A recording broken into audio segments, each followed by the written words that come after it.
mo ba na you can start your Airbnb business here in Makati City?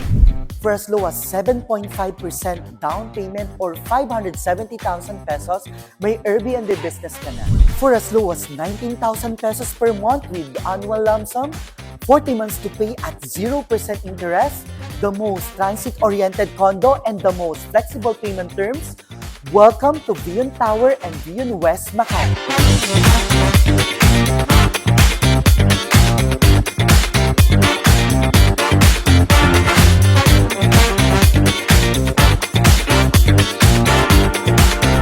By the way, my name is Freddy Del Rosario, your trusted real estate broker of MegaWorld Alpha. And today, pag-uusapan natin ngayon ang pinaka-hot na topic na tanong ng mga clients and investors. Sir Freddy, kumikita pa ba ang Airbnb business sa Makati? At syempre, ideal ba ang Vion Tower for Airbnb short-term rentals? Well, later, I'm going to show you ano ba ang demand at current market status ng Airbnb business dito sa Makati.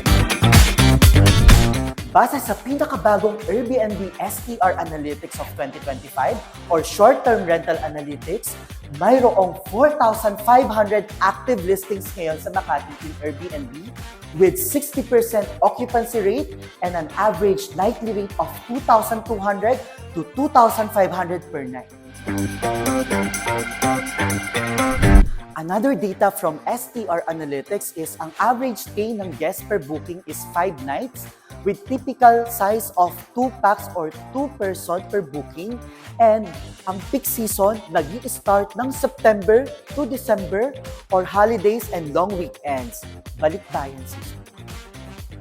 So grabe guys, no? Imagine the active Airbnb listings ngayon sa Makati is 4,500, which is equivalent to if ang building ay may 1,000 units lang, equivalent siya sa 4 na building at kalahati. With the current daytime population of 2.3 million as per census, mostly ang mga visitors dito sa Makati, of course, the corporate workers, no? Number 2 are the expatriates or the other balikbayans na nag-vacation, the shoppers, especially the old rich, no, ng Makati, who visit sa mga SM Makati, Glorieta, Greenbelt, Rustons, no? Another thing, the digital nomads, especially malapit tayo sa BGC and Pasay, no? Another thing, itong mga couples or celebration, reunions with friends, they are the market of this 4.5 listings ng Airbnb. Sa Airbnb, mataas ang booking kapag maganda ang amenities natin. The good thing about this Vion Tower is maganda ang amenities plus RFID ready. Tara, silipin natin. Bakit patok ang Airbnb short-term rentals sa Makati? Makati is not just a business district, it's a lifestyle hub na rin. Guest book units na malapit sa malls, restaurants and nightlife, offices and embassies, hospitals, airport which is 10 to 15 minutes away lang, MRT, LRT, P2P terminal. So if ang condo mo ay nasa strategic location, mataas ang chance na lagi siyang fully booked. Bakit perfect ang Vion Tower Makati for Airbnb short-term rentals? Siyempre, nasa EDSA Corner Chino Rosas kasi ito. It's super accessible. Minutes lang ito going to Makati CBD and the major malls in Makati like SM Makati, Glorieta and Greenbelt. Going to BGC as well, you can take EDSA and McNally Road going to BGC. Going to Pasay and MOA and NAIA Airport which is 10 to 15 minutes away lang. Unit layouts na sakto sa market demand.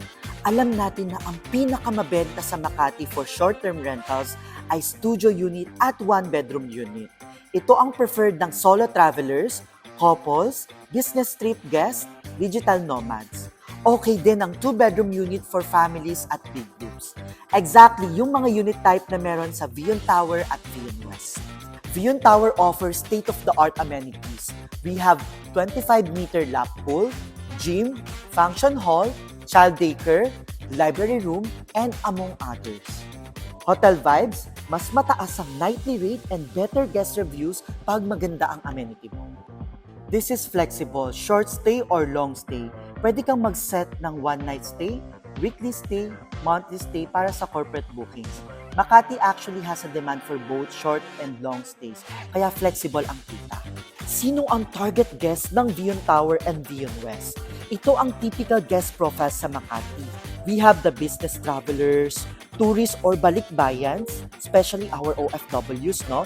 Remote workers or digital nomads, couples na nag-staycation, reviewees or students, hospital companions guests, early flight guests, airport proximity kasi sa Vion, and lahat ng to pasok sa Vion Tower and Vion West Market with its prime location. Hi, so ayan guys, as you can see, nakita natin kung gaano kaganda and ka-appeal yung amenity floor ng Vion Tower. And now, no, right now, I'm here in the drop-off area. As you can see, itong si Vion Tower, which is beside the Chino Rosas lang, no, andito yung pasukan ng drop-off and pick-up area niya and going to the parking. Now, let's proceed naman dun sa Vion West kung saan ipapakita ko sa inyo yung mga actual unit. Let's go. So welcome to this Vion Tower and Vion West. So right now, this is Vion West, no?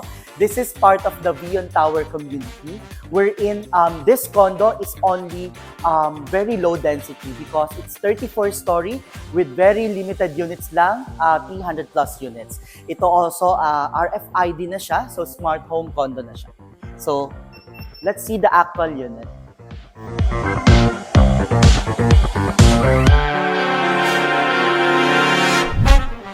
So, hello everyone. Right now, we're here at the 15th floor and we have this sample units of studio 1 bedroom and 2 bedroom unit. By the way, no, medyo hindi ko na rin kinat from the elevator just for you to see how low density this project is, no. There are very limited units lang na naka-open dito. At first, I'm gonna show you the studio unit. And the good thing about this Vion Tower, since smart home na siya, all lock access also is smart home with RFID din. At the same time, smart lock. So right now, we're gonna use this keys niya. So behind me is the Unit 15I. By the way, dito sa layout na to, no, as you can see, this is located at the corner side of Vion West, which is facing the Manila and Manila Bay. So the Manila CBD, Makati Skyline, and the Manila Bay, yun yung view niya. And one thing I like about this studio unit or executive studio, meron siyang separate kitchen that separate the dining and living area, which is very rare sa mga studio unit natin. So tara, tignan natin. So by the way, smart lock na rin siya, no? So pagpasok mo, bubungad sa'yo itong separate kitchen na to. So as you can see, ang ganda lang niya kasi this area, may sarili siyang window, which is sobrang bihira sa mga studio unit. Actually, ito yung mostly binibenta ko sa mga clients ko, no? Ang ganda niya lang kasi yun, it's like that 1 bedroom. Ito namang area na to, this one provision for refrigerator, no? And the good thing, lahat ng units natin dito, meron na siyang kanya-kanyang intercom, which directs you dun sa front desk natin if you need anything. Also, we can see our visitor spaces dito sa screen. And then, in this side, no, we have this provision for washer and dryer. And here, all units, lahat ng tiles natin, naka-ceramic planks na tayo upon turnover. For the cabinets, no, kasama na siya. So, now, welcome to your studio unit. So, as you can see, you have the window in this side, and you have also the window on that side. So, napakaganda and napaka-spacious ng unit na to. So, you can put your bed here. Actually, you can put a sliding door here just to separate the dining living area and the bed area. And one thing I like in this area is, pag pumunta ka dito sa side na to, it's an additional secured space na pwede mong gawing office space, whatever you want to do in this space. So, it can be your living area. You put the TV here, no? And you have another window here. And also, it includes na rin itong modular closet natin, but you can add more if you want pa. And one thing I'm proud to show you is the turnover finish ng ating toilet and bath. So as you can see, ang ating toilet and bath ay floor-to-ceiling homogeneous tiles na with partial glass enclosure. Yan, the mirror and sink are also included. So, this unit, naka-offer ito for a rent-to-own terms, no? For as low as 7.5% cash out, move in ka na with 40 months to pay at 0% interest. So later, I'm going to discuss to you paano ba natin paiikutin yung kita natin sa Airbnb versus sa kinash out natin. Actually, no, sa mga viewers ko, I'm very excited to show you paano ba natin ma-ROI agad yung ilalabas natin pera. So later, I'm gonna present that to you, so stay tuned.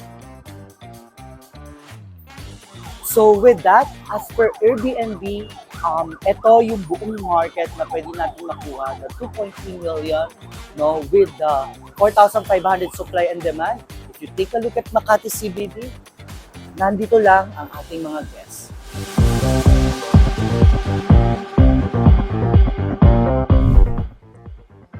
Good day to our clients. So right now, I'm here in Unit E of Vion West Tower. So this one, it's a 2-bedroom unit. Unit E at 58.50 square meters. So as you can see, no, sobrang spacious niya.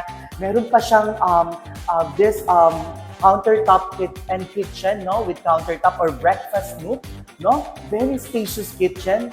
Imagine, no, actually for personally pagpasok ko, very na-amaze ako because this is the only layout lang ng Mega World. So if flash ka sa screen, na located sa corner side or corner of the full floor plan na may 180-degree view of the Manila Bay area, the Makati CBD and Manila area, and BGC skyline. So imagine, no, you are located at the corner side of this layout. Sobrang ganda nito because bihira yung pagpasok mo all throughout the layout, marami kang windows. So in this side, no, you have this view of the Manila area and the Makati CBD area, no? And then in this side naman, this will be your living area. So itong living area mo na to, you can actually put your dining sofa, no? Depende sa'yo, or yung dining mo dito, yung sofa and entertainment area mo here. And then in this side, you have this your common toilet and bath, no?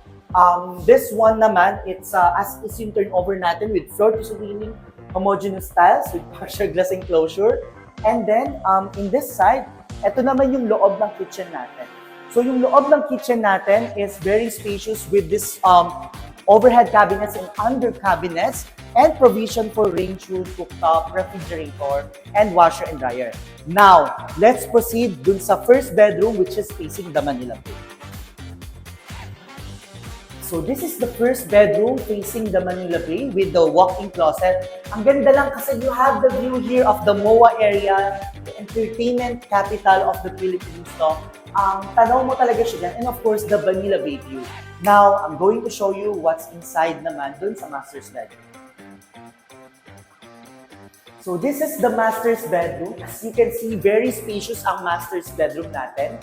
I think kayang mag-fit dito, no, yung mga I think queen size or king size bed, medyo kasha.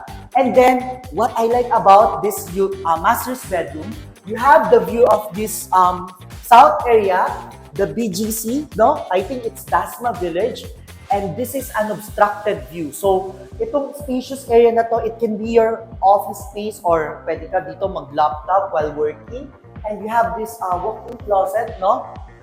Itong closet na to, you can upgrade it and put another one here or there, no? But what I like about this layout, so if you run through this 58.50 square meter unit, sobrang luwang niya. You are located at the corner of the layout with the 180-degree view of the entire Metro Manila with this very spacious or very inviting, no, or very entertaining countertop, kitchen countertop, no, while entertaining your guests. And of course, the fully fitted standard finish of Mega World. This unit is one of a kind kasi one unit lang siya per floor. So if you want this unit, Unit E facing this almost buong Metro Manila area, grabe, ang liwanag kasi and napaka-aliwalas dahil ang dami na talagang window. Sobrang na-appreciate yung unit na to. Please don't hesitate to contact me in my number below or call me if you want to get to know more about this project or unit. So thank you and looking forward to you. So right now, andito naman tayo sa Vion West Unit B. This is a 48.50 square meters, one bedroom unit.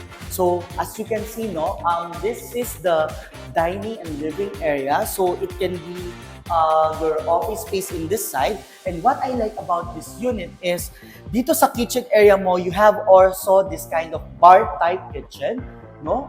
All cabinets and under cabinets, ganito na talaga siya, and this is the exact turnover. So ang ganda lang kasi you have this utility room. So later I'm going to show you yung sa model unit namin, but you have this laundry area here. So in this side, you have another kitchen, no, your sink, and your provision for the refrigerator. So let's go, pakita ko sa inyo kung anong itsura ng bedroom. So this is your bedroom in one bedroom unit. As you can see, all units ng mga one bedroom natin, facing naman siya here in the BGC side.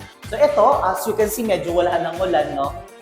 You have the view here of the Dasmariñas Village and of course yung Ford's Park area. Again, that view is an obstructed view of this unit because wala na kasing itatayong mataas na building there, and that's the good thing about this unit will never be obstructed, no? So again, this unit is roughly around 47-48 square meters, now offering at rent-to-own terms here in Vion West, Makati. So right now, andito naman tayo sa Unit F, no? Please excuse. Currently ongoing yung turnover nito, but ito medyo almost tapos na. So behind me is this Unit F, which is 60 square meter unit, 2 bedroom, no, with balcony. So I flash ko na lang yung layout niya sa screen, but what I like about this Unit F is you have this spacious dining and living area. So as you can see right now, no, if I can tour you around here, sobrang luwang niya. Actually, ito yung nasa model unit namin, no? You have these 2 big windows, which is facing, guys, if you take a look, actually, ang view mo dito is the sunset area, which is facing the Manila Bay. Sobrang ganda. And in this area, you have this kitchen area naman, no? Pakita ko lang sa inyo. So the kitchen is also very spacious, and it's enclosed kitchen. So you have this cabinets, under cabinets, provision for washer and dryer, and provision for refrigerator area. Now, let's proceed naman dito sa first bedroom natin. So ito first bedroom natin, so this is the bedroom. So enough space lang for your daughter or kid, no, to room here. Actually, it can be your office space or a walk-in closet. And then, let's proceed naman dun sa master's bedroom. So, this is the master's bedroom. Please excuse, medyo ginagawa pa siya. Yan. But I want to show you here lang, no, you have this balcony in the master's bedroom with the view of Makati CBD skyline. So now, this unit is rent-to-own terms right now for as low as 7.5% cash out, move-in ka na, and you can get this unit 40 months to pay at 0% interest. So, if you want to get to know more about this unit, you may contact me in my number details below. So ayun na, natapos na ang ating tour dito sa Vion Tower and Vion West, Makati. So nakita nyo naman kung gaano ka-premium and gaano kaganda itong Vion Tower na offer ni MegaWorld. So going back dun sa short-term rental analytics ni Airbnb kanina, no, na every month meron tayong 60% occupancy. So kung titignan natin, there are 18 nights na occupied ang unit mo with the rate of 2,200 to 2,500 per night. So let's say meron tayong 18 nights na na-book, no? By the way guys, that 18 nights is based dun sa latest study ng short-term rental analytics ni Airbnb, which is again has 60% occupancy rate in Makati City. So in 30 months, merong 18 nights na occupied ang unit. At 2,500 per night, we can generate a gross income of 45,000 per month. And this 45,000 per month in a year or in 12 months, it is equal to 540,000 per year. So, going back dun sa payment terms ni Vion Tower and Vion West, with 7.5% cash out, you can already start your Airbnb business, no? It's 570,000 lang. So, nabawi mo na kaagad yung nilabas mo na cash out dun sa down payment. So, meron ka pang remaining 3 years, no, na kumita pa. So, in total, if you're earning 45,000 in 40 months, Kasi si Vion Tower ay 40 months to pay. In that span of 40 months, you can generate as much as 1,800,000 pesos. Imagine, no, the return, the cash out, and the down payment, nakuha mo na siya, may sobra ka pa, and you can use that to pay your turnover balances natin, or you can use that to lessen yung mga other expenses ng property natin. So the final question is, Freddy, kumikita pa ba ang short-term rentals sa Makati? The answer is yes, as long as tama ang unit location at management mo. So to the other clients asking, worth it ba ang Vion Tower and Vion West for short-term rentals? Based sa data, demand, amenities at location, yes, highly promising for short-term rentals. If gusto mo ng ROI computation or Vion Tower availability inventory or Airbnb pricing strategy or maybe interior design suggestions for higher bookings, don't hesitate to contact me in my number below. Again, this is Freddy Del Rosario, your trusted real estate broker of MegaWorld Alpha.